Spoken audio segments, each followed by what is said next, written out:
On a fait parfois les erreurs de rentrer tête baissée dans une conclusion alors que c'est faux. C'est juste qu'on voulait voir ça et donc on a trouvé des données qui soutenaient notre thèse, quoi. Typiquement sur des segments de marché qui fonctionnaient, qui performaient plus que d'autres. En fait, on s'est dit, tiens, il y a des industries... Au début, on se disait que ça marchait pas du tout. Alors en fait, c'était lié à un problème de labellisation des données dans le CRM. Donc ce problème d'hygiène de la donnée fait qu'on s'est dit, tiens, toute cette industrie, ça sert à rien qu'on s'entête puisque ça marche pas. Alors que c'est faux, on avait que certains de nos clients les plus performants étaient dans cette industrie. Bonjour et bienvenue sur Data Driven 101, le podcast qui s'intéresse aux applications concrètes de la data dans toute leur diversité. Je suis Marc Sanselme, fondateur de Scopeo, agence de recherche et développement en data science. Je reçois des professionnels d'horizons variés pour nous parler de leurs aventures, leurs succès, leurs échecs, leurs espoirs, leurs techniques, leurs astuces, leurs histoires et leurs convictions. Aujourd'hui, je reçois Nicolas Marché, ingénieur de l'école polytechnique et de l'université de Berkeley en Californie. Il lance une première aventure entrepreneuriale avec Crowd Campus, rejoint finalement Rodolphe Ardan qui développe Spendesk au tout début de la startup dans le startup studio eFounders alors qu'ils sont encore que 2 avec le CTO. Et depuis 2016, il est en charge des aspects liés à la croissance et au développement de l'entreprise. Il quitte l'aventure à la rentrée 2022 pour poursuivre d'autres projets entrepreneuriaux. Spendesk, c'est une entreprise qui a levé 250 millions depuis sa création et qui fait aujourd'hui plusieurs dizaines de millions de chiffres d'affaires partout en Europe. Il y a plus de 3000 clients et plus de 500 salariés qui œuvrent au quotidien. Bonjour Nicolas. Salut Marc. Alors peut-être pour commencer, tu peux nous parler de Spendesk. Qu'est-ce que fait cette entreprise exactement ? Donc Spendesk, la mission qu'on a, c'est d'aider les salariés, les équipes financières à mieux gérer les dépenses de l'entreprise au quotidien. Donc 2015, Rodolphe Ardan, il a identifié l'expérience autour des achats en entreprise et c'était très pénible pour les salariés d'un côté et les équipes financières de l'autre. Et en parallèle, on voyait en B2C avec Revolut, Lydia, des produits comme ça, qui étaient en train de se fluidifier au maximum. Et on s'est dit, il y a forcément quelque chose à faire, utiliser des technologies fintech, intégrer tout ça dans des solutions logicielles pour améliorer ça dans le milieu de l'entreprise. Donc c'est ce qu'on a fait. Spendesk, c'est un logiciel, une application mobile qui intègre l'ensemble des méthodes de paiement, des cartes bleues virtuelles, la gestion de factures, des cartes bleues pour le terrain de la note de frais, et qui est utilisé au quotidien par les salariés d'une entreprise. Et ton rôle là-bas, c'était quoi ? Mon rôle chez Spendesk, à l'époque, quand j'ai rejoint en 2016, sur la première phase de l'aventure, c'était d'aider l'équipe à identifier les segments de marché sur lesquels notre offre allait résonner. Donc ça, c'est la première phase d'aventure d'une startup. C'est ce processus de découverte, de discovery, qui vient nous aider à trouver un canal de distribution, quel est le bon produit pour quel est le bon segment de marché. Ça a occupé les 2 premières années. Et à partir du moment où on a trouvé ça, on allait lever des capitaux pour pouvoir accélérer la croissance, accélérer le développement du produit et saisir l'opportunité de marché qu'on avait identifiée. À ce moment-là, mon rôle il a évolué. Je me suis occupé de développer avec d'autres personnes l'effort commercial de l'entreprise et donc, de manière fonctionnelle, de m'occuper du marketing, des ventes, du customer success, des opérations, bref, de l'ensemble des muscles qui sont nécessaires pour développer une entreprise logicielle sur un segment B2B de PME. D'accord, et alors la data, chez vous, à qui ça sert ? Comment c'est géré ? La data, il y a eu plusieurs stades de maturité. Je pense qu'une des belles choses qu'on a faites au début, c'est investir très tôt. On était à peu près 15 salariés sur un profil pour venir être responsable de l'ensemble des éléments data. D'accord. Donc, je me souviens à l'époque, c'était des discussions, on n'était pas tout à fait d'accord d'ailleurs sur la pertinence de recruter un leader data à ce moment-là. Très mais tôt, c'est quelque chose qui nous a vachement aidé. Très tôt, on était une quinzaine, une vingtaine de salariés, donc on faisait moins de 1 million de chiffre d'affaires. C'est vraiment un move, une action à l'époque qui n'était pas courante. Mais c'était une conviction qu'avait Rodolphe et qui avait complètement raison, puisque ça nous a permis de nous structurer là-dessus. Après, quand la maturité de l'entreprise évolue, la culture data évolue aussi. Une bonne culture data, pour moi, elle est adaptée aux différents niveaux de maturité de l'entreprise. Et alors, par exemple, dans ton cas, tout ce qui est l'équipe revenu, marketing, sales, customer success, qu'est-ce que vous faites concrètement au quotidien avec la data ? Il y a plusieurs niveaux d'intervention de la donnée au quotidien. Ce qu'on essaye de faire, c'est l'utiliser pour des sujets opérationnels, donc pour le pilotage au quotidien. Donc typiquement, exemple sur une équipe de vente pour aller piloter le pipeline, pour aller piloter les ventes, l'efficacité du funnel de vente. Ça, c'est plus opérationnel.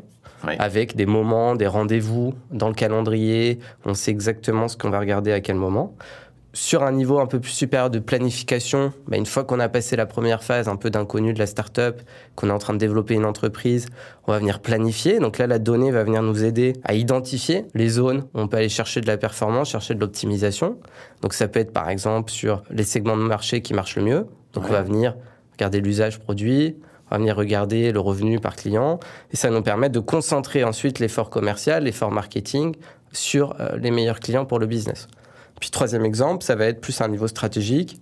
La donnée, ça peut aider sur des équipes revenus à venir améliorer la structure de prix, le packaging du logiciel qu'on vend.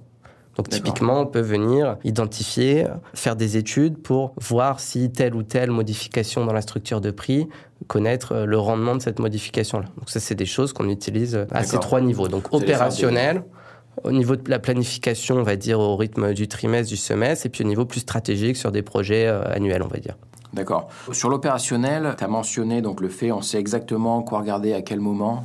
Ça vaudrait peut-être le coup de l'expliciter un peu plus concrètement de quoi on parle ici. Ce que j'ai remarqué là, les 7 dernières années, c'est que quand il y a peu de maturité data dans l'entreprise, on vient juste de manière descriptive. On vient décrire ce qui s'est passé. Ah, j'observe que telle campagne marketing a marché ou n'a pas marché. J'observe que telle équipe de vente est performante ou non performante. Et puis à un moment donné, on se rend compte que la donnée, elle doit venir nous aider à passer au stade d'après qui est diagnostic. Et puis au stade encore d'après qui est forward-looking, donc c'est-à-dire forecaster, prévoir dans le futur ce qui va se passer. Et donc, il y a des moments où on vient décrire les résultats, il y a des moments où on vient diagnostiquer ce qui s'est passé, il y a des moments où on vient identifier dans le futur ce que ça va donner. Et idéalement, on arrive à un stade où la donnée, la structure, les outils qu'on a nous donnent des actions pour pouvoir corriger aujourd'hui en fonction du résultat anticipé dans le futur. Donc ça veut dire que typiquement, dans le rythme de la semaine, on peut venir décrire où on en est. Okay, donc ça peut être un meeting commercial, un meeting avec l'équipe d'account manager, donc c'est-à-dire les gens qui s'occupent des clients existants, ou un meeting du marketing du lundi où on vient observer la performance des actions en cours. Et puis il y a le moment, toutes les 2 semaines, où on vient davantage ajuster le forecast, donc c'est-à-dire où est-ce qu'on pense atterrir dans un mois, dans 3 mois, en fonction du rythme actuel. Et il y a des moments diagnostiques, typiquement à la fin de tous les trimestres, on travaille notre calendrier opérationnel et calé sur le rythme du trimestre, sur les équipes revenues. Et donc, à la fin d'un trimestre, on vient diagnostiquer ce qui s'est passé, décortiquer, comprendre dans l'équation du revenu où est-ce qu'on était bon, où est-ce qu'on n'était pas bon. Voilà. Donc ça, c'est différents moments. Ce qui est très important pour qu'on ne soit pas perdu, finalement, dans qu'est-ce qu'on regarde quand, et qu'on sache, un moment, je regarde un point de données, je sais quel type d'action je peux prendre derrière. Vous faites de la validation aussi peut-être quand vous avez une intuition qui est développée par la data, que vous voulez mettre en place. Par exemple, tu parlais de changement de prix, ce genre de choses. Est-ce que vous validez votre intuition par un A/B testing ou simplement en regardant dans le passé les performances ? Une bonne culture data, c'est une culture data qui comprend que l'intuition et la donnée travaillent ensemble, ça marche ensemble. L'intuition, c'est finalement ton subconscient qui te dit « Ok, avec l'ensemble des points de données que j'ai, mon expérience, mon histoire, j'ai une intuition qu'on doit faire ça. » Bon. La bonne culture data, elle valorise les deux. Et donc, soit le point de départ, c'est l'intuition, soit le point de départ, c'est une analyse quantitative. Ce qui est très important, c'est ne pas rester au stade de « je regarde les chiffres, j'en déduis des actions », mais c'est d'aller compléter avec des interviews terrain, des interviews qualitatives, pour pas tomber dans des erreurs grossières parce que la donnée est corrompue ou la donnée n'est pas de bonne qualité. Une mauvaise culture data, elle dit « bah non, l'intuition, ça compte pas. Si tu viens avec une expérimentation, une hypothèse, quelque chose que tu as envie de tester, il faut absolument que ce soit backé par la data. » Non. Si l'échantillon n'est pas de taille suffisante, en B2B, ça se compte en centaines de clients au début, on ne peut pas faire d'A/B testing. Ouais. Il faut qu'il y ait un certain volume derrière. Ouais. Et donc, il faut essayer de trouver des expérimentations où le signal est suffisamment important par rapport au bruit, quoi. L'échantillon est de taille suffisante. Et donc, c'est pour ça qu'avoir une vraie approche d'A/B testing, comme on pourrait avoir sur du e-commerce, ou avec des trafics, avec des centaines de milliers ou des millions de lignes, tu ne peux pas faire vraiment ça en B2B. Ouais. Donc, c'est vraiment un jonglage constant entre, OK, créer un environnement pour que les gens comprennent mon intuition a une place, mon intuition a de la valeur, mais la méthode scientifique fait que je vais m'efforcer de savoir comment je pourrais mesurer qu'elle est bonne ou comment je pourrais mesurer qu'elle est fausse. D'accord. Vous acceptez le doute et en fait, vous faites plutôt confiance à votre capacité d'éventuellement revenir en arrière plus tard si jamais vous étiez trompé, quoi. Plusieurs points là-dessus. À mon sens, on peut avoir un biais de confirmation. Donc moi, j'ai une idée en tête. Et quand les gens sont un peu doués dans la donnée, ils vont venir trouver les données qui valident ma théorie. Et c'est très simple de montrer 2-3 data points bien agencés en mettant de côté finalement tout un tas de contextes qualitatifs. Ouais. Et donc c'est pour ça qu'il faut toujours être à l'écoute des gens qui sont en contact avec les clients. Est-ce que c'est vraiment le cas ou pas, quoi. Donc ça, c'est quelque chose d'important, d'avoir un esprit critique et de ne pas rentrer tête baissée Ce que j'ai pu voir plusieurs fois, de notre côté, on a fait parfois les erreurs de rentrer tête baissée dans une conclusion alors que c'est faux. C'est juste qu'on voulait voir ça et donc on a trouvé des données qui soutenaient notre thèse, quoi. Ouais. À quoi tu penses, par exemple? Typiquement sur des segments de marché qui fonctionnaient, qui performaient plus que d'autres. Ouais. En fait, on s'est dit, tiens, il y a des industries, l'industrie retail, par exemple, les chaînes de restaurants, les entreprises qui ont plusieurs restaurants. Il y en a à Paris, mettons, les entreprises italiennes, typiquement. Moi, ça, c'est des clients de Spendesk. Ouais. Et au début, on se disait que ça marchait pas du tout. Alors, en fait, c'était lié à un problème de labellisation des données dans le CRM. Et en fait, les clients qu'on onboardait n'avaient juste pas les bons codes industrie derrière. Donc ce problème d'hygiène de la donnée fait qu'on s'est dit, tiens, toute cette industrie, ça sert à rien qu'on s'entête puisque ça marche pas. Alors que c'est faux, on avait certains de nos clients les plus performants étaient dans cette industrie-là. D'accord. Et donc on s'est trompé comme ça pendant plusieurs semaines jusqu'à ce que des mecs sur le terrain en contact avec les clients nous disent, bah non, c'est une industrie qui marche très très bien, la proposition de valeur elle résonne, le produit ils adorent. C'est ça qui, moi, m'a fait prendre conscience qu'il fallait faire attention avec ce qu'on manipulait, quoi. Oui, bien sûr. Au niveau du produit, vous avez une boucle de rétroaction qui permet de se servir de la data pour alimenter l'équipe produit de bonnes choses à faire. Alors, à nouveau, ça dépend de la maturité de ton entreprise. Au début, il faut que la roadmap soit surtout guidée par la vision de l'équipe fondatrice. Quel est le bon produit, le bon package qui va régler le problème. Et enrichi avec ce processus de discovery, ce feedback continu avec nos alpha users et nos design partners. Voilà. Ouais. À partir d'un moment, on a assez de points de données pour se dire, dans la manière dont je construis ma roadmap, j'ai la vision, j'ai des fonctionnalités que je suis obligé de faire pour scaler l'infrastructure. J'ai aussi des feedbacks de mes utilisateurs dans leur usage ou par des interviews que je peux venir labelliser, taguer et que je peux venir trier. Et donc, au moment où je travaille ma product roadmap, j'utilise toute cette donnée-là, j'ai catégorisé tout ça, et nous, c'est ce qu'on fait. Donc, nous, on utilise Product Board, qui est un outil connu, où l'ensemble des entreprises en contact avec les clients, des salariés au contact des clients, vont venir à chaque fois qu'ils ont un retour produit, inputer dans ce système-là ce retour. Et comme ça, les product managers qui, eux, sont en charge de trier, finalement, de prioriser les jobs to be done qu'on a envie de régler, ils vont pouvoir, au-delà de leur intuition, au-delà de la vision donnée par le CEO, typiquement, ils vont pouvoir se dire, OK, est-ce que c'est bien confirmé ou non par le volume de données que j'ai à disposition.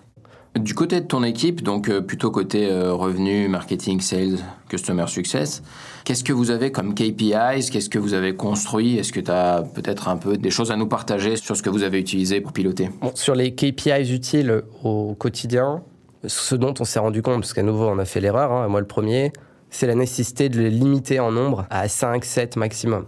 Parce que quand on est 10, on peut avoir 15, 20 KPI, mais quand on grossit la taille de l'équipe, plus il y en a, moins c'est clair. Ouais. Et donc, nous, on a essayé plusieurs fois de venir rationaliser ça, d'identifier 5, 7 KPI par grosse fonction, dont les définitions étaient connues, on était clair sur ce dont on parlait. Donc pour moi, ça, c'est un élément clé. C'est limiter le nombre d'indicateurs, parce que sinon, on se retrouve avec des milliers de points de données dont on ne fait rien au quotidien. Ça vient nous noyer, ça vient stresser, ça vient encombrer les meetings, les discussions. Donc ça, c'est un premier point. Après, sur les KPI, on est passé au début, on regardait plutôt des KPI que j'appelle le lagging, donc c'est-à-dire qui viennent décrire finalement le passé. Exemple, combien de chiffre d'affaires j'ai fait ce mois-ci, à des KPI plus leading, donc qui viennent mesurer des actions au quotidien qui ont un impact dans le futur. Donc typiquement, si le revenu c'est lagging, le nombre d'opportunités que j'ai ouvertes dans le mois, le pipeline créé, c'est quelque chose de leading. Puisque j'ai un taux de conversion du pipeline, je sais comment ça se ventile sur 1, 2, 3 mois. Et donc à partir de, si j'ai créé 10 de pipeline aujourd'hui, je sais que j'aurai 3 de closés dans 2 ou 3 mois. Donc ça, c'est un deuxième point. C'est de passer de KPI où finalement on les subit, ils sont stressantes, ils sont concentrés sur des choses qu'on ne contrôle pas, à des KPI qu'on contrôle et sur lesquels on peut avoir des actions au quotidien. Ça, c'est les indicateurs leading que nous, on utilisait, quoi. Et après, il y a un troisième point qui est sur le type de KPI que tu utilises. Essayer de trouver à la fois des KPI de performance, de volume. OK, j'ai fait tant de leads, tant d'opportunités, tant de clients, tant de discussions d'upsell ou de cross-sell. Et des KPI d'efficacité, ce qu'on appelle d'efficiency, c'est-à-dire ma fonction, il y a tel taux de conversion, il y a telle performance, ça prend tant de temps. Donc nous, on regarde ces deux choses-là. On regarde des volumes. Dans mon usine, il y a combien de pièces qui sont rentrées, il y a combien de pièces qui sont sorties. Et puis on regarde la production de la chaîne, c'est de dire, OK, quelle est notre efficacité sur chacune des étapes du funnel. Est-ce que tu peux nous parler du quotidien en termes de pilotage data chez Spendesk? Mon quotidien, mais il a évolué en fonction de la maturité du business. Moi, ce qui m'avait marqué, c'est qu'un jour, j'avais rencontré le CEO de King. King, c'est Candy Crush, ces boîtes-là. Donc, c'est une histoire de croissance extraordinaire. C'était passé de 200 millions à plus d'1 milliard de CA en 2 ans. Et ce gars-là, donc c'est quelqu'un, 50aine d'années, bien tassé, un certain physique dans la pièce. Il m'avait dit quelque chose qui était resté avec moi, c'était « know your numbers ». C'est en gros, connais tes chiffres, quoi. C'est-à-dire, il insistait sur l'importance pour n'importe quel leader de connaître l'ensemble des chiffres de l'ensemble de ton usine ou de ton corps humain au quotidien. Parce que selon lui, c'est grâce à ça que tu te forgeais ensuite des intuitions, des opinions, en étant connecté de manière quali, en voyant l'ensemble des équipes sur le terrain, et donc en faisant des skip meetings, en évitant d'avoir des feedbacks filtrés, et de manière quantitative, de vraiment essayer de comprendre les chiffres pour identifier des insights, des tendances. Donc moi, c'est ce que j'essaye de faire. Je regarde, non pas pour des actions, mais je regarde pour comprendre les tendances, forger des opinions, venir enrichir des conversations avec certains de personnes de mes équipes. Donc ça, c'est la première action que je fais. Voilà, m'imprégner, m'infuser par osmose de ces chiffres-là. Après, il y a des calendriers opérationnels dont je parlais, il y a des moments, on regarde certaines choses pour prendre certaines actions. Ça, c'est ce qu'on appelle l'operating cadence ou la cadence opérationnelle. D'accord ? Donc, à la fin du trimestre, on vient identifier s'il y a des actions, des plans d'action à mettre en place sur le court terme. Ça va être en fonction de si on a fait les chiffres ou pas, typiquement. Mais ce qu'on essaye de créer comme culture data chez Spendesk, et je pense qu'on est plutôt bon là-dessus, c'est une culture où c'est décentralisé. C'est pas l'apanage de quelques personnes, la donnée. On veut que chaque salarié, chaque travailleur soit formé dans son métier pour comprendre c'est quoi la KPI et les KPI utiles pour moi pour mieux faire mon travail. Où est-ce que je les trouve? Comment je les visualise? Comment je les exploite? Est-ce que j'ai le tooling? Est-ce que j'ai les méthodologies? Et donc, j'essaye de voir où est-ce que ça commence à être obsolète, où est-ce qu'on est trop loin d'avoir l'infrastructure nécessaire pour que tout le monde soit formé dessus et que tout le monde soit autonome. Voilà. Donc, chacun s'occupe de son business, chacun est autonome pour ensuite décider au plus près, finalement, de où se passent les choses, c'est-à-dire au plus près des clients côté produit dev, au plus près du business côté sales, customer success, marketing, pour être très, très autonome, quoi. Ça, c'est notre approche, c'est comme ça qu'on pilote. Ouais, un bon setup technique et une culture data bien infusée dans l'entreprise, ça c'est quelque chose qu'on a déjà pas mal entendu à ce micro. Tu as des best practices, des conseils pour que ça se passe bien à ce niveau-là? Le premier point, c'est de percuter une bonne culture data. Ça va au-delà des produits. La mauvaise culture data, elle se dit, OK, il suffit que je mette des tools en place, des outils en place. Je donne vite fait des formations pour pouvoir faire des queries, des dashboards, et je m'arrête là. La bonne culture data, elle comprend qu'au-delà des outils, il y a des sujets de process, de méthodologie. C'est-à-dire justement, toi, dans ton job, typiquement, voilà les KPIs que tu peux utiliser, voilà les moments de ton agenda où ça va être pertinent, voilà comment tu peux les visualiser, le type d'action que tu peux prendre. Donc ça, c'est ces 3 éléments, le tooling, la méthodo, le process, quand est-ce que j'utilise quoi, qui sont, à mon avis, importants dans la culture data. Au niveau de la méthodologie, il y a quelque chose que je voulais te demander, on avait discuté un peu avant, et tu m'as parlé d'équation du revenu, et ça c'est quelque chose, j'aurais aimé que tu nous expliques un peu qu'est-ce que c'est et quelle est ta méthode. Ça, c'est la méthode que moi j'utilise, qui est inspirée de la méthode scientifique, qui consiste à dire qu'un métier, tu transformes des éléments en d'autres éléments. Donc un recruteur, il transforme des candidats qui ne sont pas sourcés en un recrutement successful. Un vendeur, il transforme des prospects en clients. Customer Success, il transforme des clients pas contents, idéalement en clients contents. Product Manager, il transforme des inputs terrain en éléments de la Product Roadmap. Donc, la méthode que je partage, c'est de dire, dans ton métier, c'est-à-dire que tu as une fonction de transformation, H, comme hiring, comme recrutement, que tu peux décomposer en sous-fonctions. Et donc, quand tu es bloqué et que tu ne performes pas au niveau de ton équipe, individuellement, au niveau de ton département, essaye de décomposer ton métier en différents sous-métiers. Faire un bon recrutement, c'est faire un bon sourcing, avoir une bonne fonction de conversion, donc réussir à vendre l'entreprise, avoir une bonne fonction de qualification, donc bien sélectionner les bonnes personnes, avoir une bonne fonction d'onboarding, donc de formation initiale. C'est 4 sous-fonctions. Et donc, on regarde ce qui pêche. Est-ce que c'est le sourcing qui pêche? C'est-à-dire que j'envoie des mauvais candidats. Donc là, il faut que je regarde ma population d'employés pour voir quels sont les attributs qui font que les gens sont épanouis, sont heureux chez nous et donc soient performants. Est-ce que c'est un problème de conversion? On ne qualifie pas assez. On n'est pas assez scientifique dans comment on pose les questions aux candidats. On n'est pas assez strict sur la manière dont on les score. Ou est-ce que c'est un problème potentiellement d'onboarding? On recrute les bonnes personnes, mais on les jette dans la fosse au lion et puis après, démerdez-vous. Donc c'est une méthode qui s'utilise partout, hein. Ça peut s'utiliser au niveau de l'entreprise. Je veux faire plus de chiffre d'affaires. Le chiffre d'affaires, c'est le nombre de clients fois le revenu par client. OK, le revenu par client, c'est quoi? Nous, Spendesk, c'était du revenu logiciel, du revenu d'interchange, du revenu sur le volume d'usage. Donc, on redécompose comme ça, on sous-décompose. Ouais. Et à partir de là, on peut se dire, tiens, pour impacter mon chiffre d'affaires cette année, je sais que c'est le revenu logiciel que j'ai envie d'impacter. Et donc, il va falloir que je développe plus de fonctionnalités pour tel ou segment de marché, quoi. D'accord, donc vous décomposez vraiment chaque indicateur global en sous-indicateurs, en gros, qui multipliés les uns avec les autres font l'indicateur global. Et ça vous permet en fait de vous focaliser sur ce qui ne marche pas plutôt que... Ça permet d'éviter d'être bloqué face à un gros problème et de se dire comment, technique des petits pas, comment je décompose pour savoir ce que je peux faire, qu'est-ce que je contrôle, qu'est-ce que je contrôle pas. D'accord ? Souvent, on est focalisé sur ce qu'on ne contrôle pas. Je ne contrôle pas le marché, il y a le Covid, c'est la récession, les clients n'achètent pas. OK, mais qu'est-ce qu'on contrôle ? C'est ce type d'état d'esprit, ce type de mindset que nous, on inculque et qu'on essaie d'avoir chez nous. Ça évite le problème de la paralyse par l'analyse, c'est-à-dire que j'ai un chiffre global, mais je ne sais pas quoi en faire. Ça, c'est typique quand il y a énormément de données, qu'on regarde tout et n'importe quoi. Il y a un moment donné, on n'est plus capable de décider. Tu as des exemples un peu de paralysie par l'analyse ? C'est typiquement des profils qui sont plutôt ingénieurs comme nous. On va essayer d'avoir des données pour conforter une intuition, une opinion. Au début de l'aventure, j'en ai déjà parlé. L'échantillon est trop faible pour que ce soit significatif. Et puis plus tard, il y a tellement de données que globalement, on peut être noyé dedans. Et ce qu'il faut, c'est de se dire la donnée, c'est un moyen pour une fin. La fin, c'est la décision qu'on essaye de baquer au maximum. Donc, c'est de se dire, OK, est-ce que je peux optimiser telle ou telle partie du funnel ? Est-ce que je peux optimiser la structure de prix ? Oui, peut-être. Il faudrait que je rajoute une semaine pour faire davantage d'analyse, etc. Moi, la manière que j'ai trouvée, c'est de dire, la décision, on la prend dans une semaine, en 7 jours. Les critères de décision, ça fait partie d'une discussion. Et une fois que c'est fait, les gens vont préparer leur case, ils arrivent avec ce qu'ils ont fait et on décide. Et ça permet d'accélérer la vitesse de decision making pour qu'on se plante si on s'est planté, mais qu'on avance, quoi. Est-ce que vous faites un peu de machine learning chez Spendesk ? Donc Spendesk, l'outil, c'est un outil de gestion des dépenses, des achats, ce qui fait qu'on voit passer tous les achats de l'entreprise. Donc, typiquement en 2021, ça fait plusieurs milliards d'euros de transactions qu'on a vu transiter sur notre plateforme. Donc nous, c'est cette data-là qu'on contrôle, la donnée de paiement. On a aussi, sur chaque transaction, attaché des factures, des justificatifs de dépenses.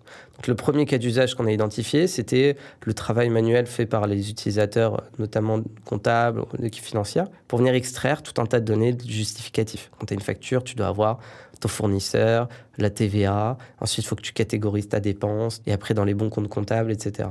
Et donc nous, ce qu'on a fait, c'est développer, on a utilisé une technologie d'OCR, donc de reconnaissance de caractère, pour venir sortir le maximum d'informations, éviter le travail manuel derrière.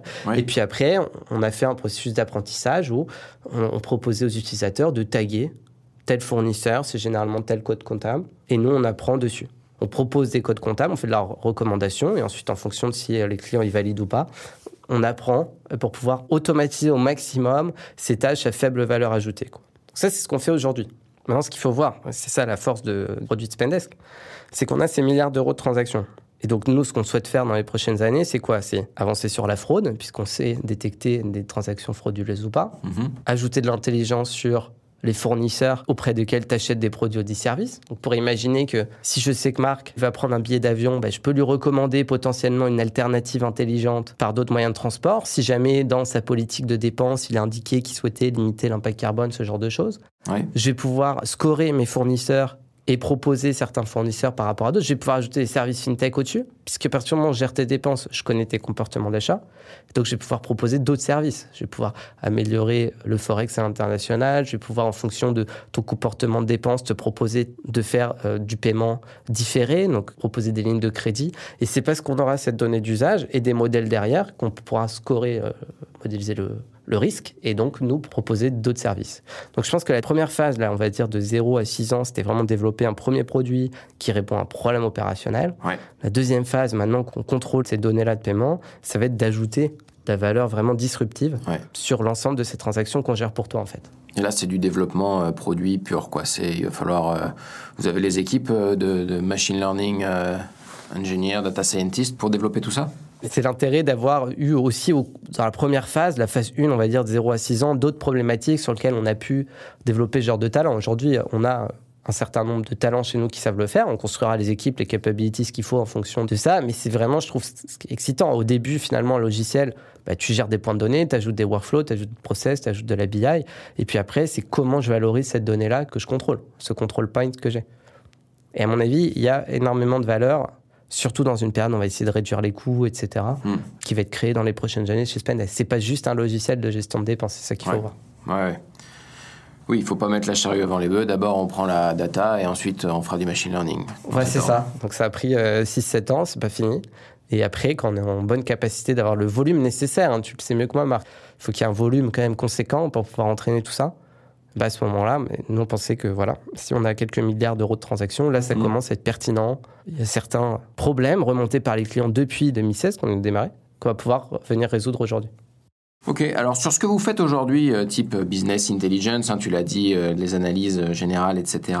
Qu'est-ce que vous avez choisi comme outil, comme infra, on va dire, pour faire vos dashboards et compagnie? Et est-ce que tu connais les tenants et aboutissants de ce choix? Alors, on a eu énormément de stacks différents, ce qui est d'ailleurs un problème. Et je pense qu'en général, dans une startup, il faut délibérément réfléchir à quelle va être ta stack d'outils. Parce que sinon, on se retrouve à avoir une prolifération d'outils dans tous les coins. Et on a des problèmes de consistance de données. Il n'y a pas de data warehouse commune. Donc, nous, on a démarré sur du Redash, passé sur du Metabase. Après, on est passé sur du Looker. L'ownership du problème data a été réparti dans les fonctions. Les techs avaient une structure, une infrastructure, en opération, ils avaient une autre. En finance, ils avaient une autre. Il y avait l'équipe data qui essayait d'organiser tout ça. Donc, la gouvernance et qui s'occupe de réfléchir à la stack, à l'infrastructure moyen terme, c'est essentiel. Si on se retrouve à une disparité d'outils, et c'est globalement le bazar. Et donc nous, ce qu'on utilise aujourd'hui, c'est Looker, qui est branché sur une warehouse. L'ensemble de nos outils métiers, donc CRM, Salesforce, HubSpot Marketing, Insight CS, notre ATS, notre outil de People, tout ça est branché à la warehouse. Ouais. Notre produit est branché à la warehouse, ce qui fait qu'on a vraiment une base de données qui est clean, et depuis Looker, on va pouvoir tout exploiter. Avant, on avait des dashboards sur Salesforce avec uniquement les données de Salesforce. Dashboard sur HubSpot, uniquement les données de HubSpot. Ouais. Ça crée un scope finalement d'analyse qui est assez restreint. ATS, Applicant Tracking System, donc c'est avec ça que vous suivez les recrutements. Le CRM pour suivre les clients, tout ça, vous êtes dans le même data warehouse et vous pouvez le consommer avec le même outil. Donc Looker, si j'ai bien compris, ça c'est intéressant parce que derrière ce micro, il y a des gens qui nous ont vendu Metabase énormément dans leur travail. Qu'est-ce qui fait passer de Metabase à Looker ? Dans les attributs qui nous intéressaient, c'était la usability, donc la simplicité d'utilisation de l'outil, la prise en main par les équipes et puis surtout la qualité du produit. Je pense que grosso modo, c'est probablement le même produit, juste le vernis est différent, le design est meilleur. Moi, j'ai utilisé Redash, Metabase, Looker. Oui, Looker, c'est un peu le nec plus ultra. Alors, c'est un prix différent. Ouais. Il ne cible pas le même segment de marché, quoi. Pour un truc pas cher, Redash, Metabase, ça marche très bien. C'est pas tant le produit, c'est plutôt comment t'évites de passer de 1-2 dashboards dans les premières étapes de vie de la boîte à finalement des centaines de dashboards, des centaines de queries. Ouais. C'est ça le vrai sujet. C'est après comment tu te retrouves dans ton outil. Ok, j'ai envie de trouver l'ARPA par segment dans tel pays. Comment je navigue ensuite derrière ? Et alors vous, comment est-ce que vous gérez justement cette prolifération des dashboards Le rôle de l'équipe data, c'est notamment d'être owner de cette gouvernance, de cette organisation-là, et de créer un user journey qui est efficace pour leurs clients internes, que sont toutes les autres équipes. D'accord. Mais quand on n'avait personne, c'était le bazar, globalement. Ouais. Est-ce que tu as une opinion à partager sur la data ? Faut pas être floué. Je pense que ce que je racontais sur les gens qui savent manier la donnée, qui sans s'en rendre compte, finalement, on va avoir un biais de confirmation, ils vont vouloir te sortir les données qui viennent confirmer leur propre opinion. Ça, il faut y être attentif. Moi, je pense que le point qui est, à mon sens, le plus important, c'est de se dire que tout métier, toute action peut être mesurée quantitativement. Ça ne veut pas dire qu'elle doit être uniquement mesurée quantitativement, on peut la mesurer de manière qualitative. Et souvent, au début de l'aventure, les métiers où c'est objectivement simple de mesurer, typiquement les métiers commerciaux, les recruteurs, c'est simple. Je suis à 0 ou 1 à la fin. Et taux de conversion. Là, c'est assez clair. Naturellement, ces fonctions-là vont être plus matures que les autres parce que c'est dans leur métier, c'est des métiers de production. D'accord ? Mais des développeurs sur la vélocité avec laquelle ils shippent le code, la qualité de leur code, des équipes marketing, même de design, la performance, des témoignages clients qu'on a pu faire, des designers qui font des user flow, etc. Tous les métiers, finalement, doivent s'attacher à essayer de se dire comment j'arrive à mesurer quantitativement, objectivement, ma performance. Et de ne pas s'arrêter à c'est impossible de mesurer ma performance. dans un organisme qui est l'entreprise où il y a une performance qui mesure à la fin, il faut que l'ensemble des sous-fonctions, on sache comment la mesurer. Alors ça peut être de dire, OK, comment j'essaye de rattacher ça pour pouvoir derrière aider aux décisions d'allocation d'investissement, puisqu'à la fin de la journée, quand une boîte un peu plus développée, on doit décider où est-ce qu'on met nos efforts, où est-ce qu'on met notre argent, où est-ce qu'on met pas notre argent. Et donc si derrière vous êtes incapable de prouver le ROI des actions, on ne pourra jamais router des ressources dans votre sens. Et c'est pour ça que c'est très important que toutes les fonctions, même celles qui sont plus éloignées d'éléments concrets, puissent justifier le ROI de leur action, que ce soit un ROI court terme ou un ROI long terme. Sinon, jamais on viendra mettre dans un budget, de 30 millions d'euros par an, on ne viendra jamais mettre 5 millions sur une ligne de projet si on ne sait pas ce que ça va donner à la fin. Quel genre de profil vous recrutez côté data chez Spendesk ? Alors, le premier profil qu'on a recruté, qui a sûrement conditionné les autres, puisqu'on a souvent tendance à recruter des gens qui nous ressemblent, c'était quelqu'un qui sortait d'une école d'ingénieur. Ça peut être des profils assez généralistes, ça peut être des profils un peu plus T-shape, donc qui comprennent très bien différents aspects business et qui ont développé une expertise dans la donnée, dans la structuration de la donnée, data engineering, dans sa visualisation, data analyse, dans son explication, dans le narratif derrière. Donc on a des profils d'école de commerce, on a des profils d'école d'ingénieurs, il y a des développeurs qui sont dans nos équipes pour toute la partie tuyauterie, data engineering. Voilà, je pense que le plus important, c'est de se dire que la donnée, c'est une moyen, pas une fin. Et donc, j'ai sorti une très belle vise, j'ai un très beau chiffre, voilà, j'ai un graphe, j'ai une tendance, ok, mais so what? Et pour pouvoir passer le test du so what, il faut savoir, je connais ton métier, et donc tiens, regarde, j'ai tel insight à t'apporter, donc ça veut dire qu'on pourrait changer ça, ça, ça. Et c'est ça qui est important, c'est des gens qui soient en empathie avec les différents métiers dans l'entreprise et qui soient capables de se dire, tiens, bah lui, de quoi il a besoin, et donc d'être un peu customer facing d'une certaine manière. Si c'était à refaire, tu changerais quoi ? Quand on commence à avoir une équipe data, c'est des gens qui sont plutôt techniques, qui aiment ce qu'ils font, qui sont passionnés, qui sont plutôt ingénieurs, et donc ils peuvent avoir tendance à proposer des solutions overshoot par rapport aux besoins réels. Ouais. Donc typiquement, quand on a 30 clients, qu'on rentre 5 clients par semaine ou 5 clients par mois, on n'a pas besoin d'avoir une infrastructure digne du Ferrari pour pouvoir mesurer si oui ou non ça avance. On n'a pas besoin d'avoir un bazooka, là on pourrait utiliser une arbalète, quoi. Et donc c'est ce matching finalement entre les outils et le besoin, le temps passé sur une infrastructure qui sert un besoin final. La priorité, c'est d'être rentable, la priorité c'est de valider X, Y, Z, c'est pas de passer son temps à discuter de l'infrastructure, de changer tel ou tel outil. Il y a d'autres priorités. Si on change un outil, c'est de la bande passante produit, c'est de la bande passante dev. Et donc, c'est-à-dire que s'ils font ça, ils développent pas le produit, globalement. Et donc, c'est cet arbitrage entre qu'est-ce qui est important, c'est toujours pareil. Quels sont les bons combats à mener? Quels sont les feux à laisser brûler? Quelle est la bonne montagne qu'on a envie de monter pour pas se perdre dans des sujets de priorité 2 ou de priorité 3 et en oubliant le principal de cette année, quels sont les objectifs de l'entreprise. T'as un conseil à donner à ceux qui montent une boîte ou qui doivent utiliser la data dans la boîte qu'ils sont en train de développer? Mon conseil, c'est de comprendre la place de la donnée sur ma situation. Au début, il faut faire confiance à son intuition, il faut avancer vite, c'est un process qui est basé sur la découverte, donc nécessairement itératif, où on fait des erreurs, il y a peu ou pas de données, et c'est pas parce qu'on sait manipuler la donnée, on va avoir tendance à se réfugier dans la donnée. Alors qu'en fait, la donnée va peut-être nous aider sur 10% de la décision, et 90%, c'est l'intuition et faire le truc. Et ce mix-là, c'est de comprendre ce mix-là, c'est de dire l'intuition elle a sa place. Si on monte une entreprise, c'est une prise de risque. C'est qu'on est dans un nouveau produit, on est sur un nouveau marché, donc par nature, il n'y a pas de données, il n'y a pas d'analyses qui sont passées par là. On peut analyser qualitativement les choses, mais de là, essayer de sortir des éléments significatifs, des tendances, non, on peut avoir des proof points qui viennent valider qu'il y a un début de tendance, il y a un début de quelque chose. Mais de ne pas se laisser du coup paralyser, de faire confiance à son intuition, qui a tout à fait sa place dans le processus de decision making. On dit souvent, il faut essayer de collecter les bonnes données, le maximum de données, les comprendre, s'imprégner de ça, mais à la fin, il faut décider avec son cœur et son estomac, quoi. Et donc, c'est vraiment se remettre l'humain au centre de la décision, même si une des jambes sur laquelle il s'appuie, c'est l'analyse de données. Super, merci beaucoup Nicolas. Merci. Vous venez d'entendre Nicolas Marché sur Data Driven 101. Merci d'avoir écouté. Si vous avez aimé et que vous voulez nous soutenir, n'hésitez pas à vous abonner à la chaîne, à liker et à partager. La semaine prochaine, je recevrai Arnaud Delaunay pour nous parler de son expérience avec la data. À très vite. Data Driven 101 est rendu possible par Scopeo, agence d'intelligence artificielle. Donnez de l'élan à vos projets IA en vous rendant sur scopeo.ai.